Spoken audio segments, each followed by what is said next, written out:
Welcome to Instant Deck Techs.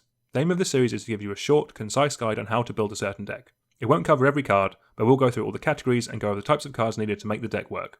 Any card mentioned will be down in the description below. The commander of this deck is Go-Shintai of Life's Origin. It is 3 and a green for a 3/4 legendary enchantment creature shrine. It has the activated ability, pay Wooburg and tap it to return target enchantment from your graveyard to the battlefield. It also has, whenever it or another non-token shrine enters the battlefield under your control, create a 1/1 colourless shrine enchantment creature token. This is going to be a shrine tribal deck. The deck Go-Shintai was built to lead. Shrines have appeared in a number of different sets dating back to the original Kamigawa block. They all in some way reward you for the number of shrines that you have in play, so the fact Go-Shintai doubles this number for each shrine we play, while itself being a shrine, is obviously going to be very strong. In this deck, we are most likely going to want to play every shrine going, as the more we have, the stronger they all get. Worth mentioning as well before we kick off, that if you're working on a budget, this is a perfect deck to have Jegantha as a companion. Doing this importantly means we can still play every shrine that's been printed, and will help us activate that ability on Go-Shintai. You will lose out on a couple of good cards, but the trade-off of not having to spend a fortune on a fully tuned mana base is worth it. If you're playing Jegantha or not, I would also still recommend primarily being a green and white deck that splashes the other colours. The reason for this is that all of the shrines are enchantments, so there will be an Enchantress sub-theme to the deck as well.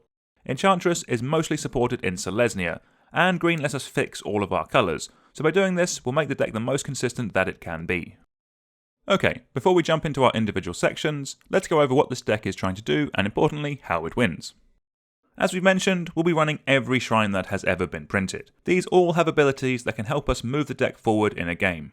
We'll go over each of them in a bit more detail when we get to the relevant sections. But on these shrines, we have ramp, we have card draw, and we have removal. We also have direct damage and life loss, which is one of the main ways that we'll be winning the game. Of all of the shrines, I would personally say that in Commander, these are the weakest. The effects are fine, but they don't draw us cards, deal damage, or really advance our game plan in any meaningful way. That doesn't mean by any means you shouldn't play them. We're still looking for as many shrines as possible, but if we get to a point where more are printed in the next couple of years, then these would be the ones I'd want to cut. Okay, moving on, first of our sections is the card draw. Like with most decks, we want to be starting at least 8 bits and going up from there. Fortunately, we have some shrines that can draw us some cards. Outside of the game-winning shrines, these are probably the best ones that we could possibly run. As with our commander out, also making shrine tokens, these should be able to draw us a ton of cards in no time. Next up is some Enchantress effects. These draw us cards whenever we play an enchantment. Coincidentally, all of the shrines are enchantments, as well as a lot of the other effects that we're going to be running as well. These Enchantress cards are the reason we're going to be running so many additional enchantments as well, as they just do so much work at drawing us additional cards. Also worth mentioning that Secession Champion also works with our shrine tokens made from Go-Shintai, as it triggers whenever an enchantment enters the battlefield under our control, not cast like the majority of them. Moving over to our ramp, and like our card draw, we're going to start off at 8 bits and go up from there. In terms of shrines, we have Sanctum of Fruitful Harvest, which will make us an ungodly amount of mana. It's the only shrine that does this, but we have some other cards that will synergize nicely with all of those enchantments. Nessian Wanderer will all but guarantee we'll hit all of our land drops every turn. And then Sanctum Weaver taps to add mana equal to the number of enchantments that we have. Unless things are going very badly, that should be quite a lot. So it should be able to generate us an excessive amount of mana, while also being able to fix us. For some more ramp, I'd want to look at Wild Growth effects. These are auras that attach to land to make them generate extra mana. These do everything the deck is looking for. They ramp us ahead, while also drawing us a card off of our Enchantress effects. As this is a 5-colour deck as well, I've generally gone for ones that tap for other colours of mana. The main exception being Wild Growth itself, because it does cost only 1 to cast. Then we have some cards that reduce the cost of our enchantments. I would personally want to run these on top of the base Wild Growth effects that we've just mentioned, as those help us cast these cards. But these, making our commander and all of our shrines cost cheaper, will be very helpful. I think this gets better if you're running Jegantha as a companion, as these help take care of the colourless requirements. The only mana rock I would consider running in this deck is Chromatic Lantern. It just fixes all of your mana, and the quality of life improvement that it gives you is 100% worth its inclusion. Also, who doesn't like tapping an Evolving Wilds for mana? Your interaction section, as always, will be dependent on your playgroup. We'll be going over some synergistic options, as that's personally what I prefer, but if your playgroup is more competitive, then I would want to run more instant speed interaction than I'm going to recommend for the average playgroup. With that said, let's first look at some shrines that kill some things. All the red shrines can do a fantastic job of clearing out some troublesome creatures or planeswalkers. Then we have some removal effects on enchantments. These are all incredibly annoying, as they can turn off our opponent's commanders, as well as drawing us cards if we have an Enchantress creature out. We then have some more enchantment-based removal on Aura Shards and Binding of the Old Gods. Aura Shards will hose any artifact or enchantment player. It can actually be pretty hateful how good this card can be. Then Binding of the Old Gods is a 4-mana removal spell that can ramp us, which is very solid in this deck. For some board wipes, we first have Doomwake Giant, which importantly triggers off of enchantments entering the battlefield. This works really nicely with the shrine tokens our commander makes when we cast a shrine, as it will mean every time we do, all of our opponent's creatures will get -2/-2. The more enchantments you play in a turn, the better this gets, and can repeatedly take out all of our opponent's threats. For some more board wipes, we have Urza's Ruinous Blast and Blasphemous Act.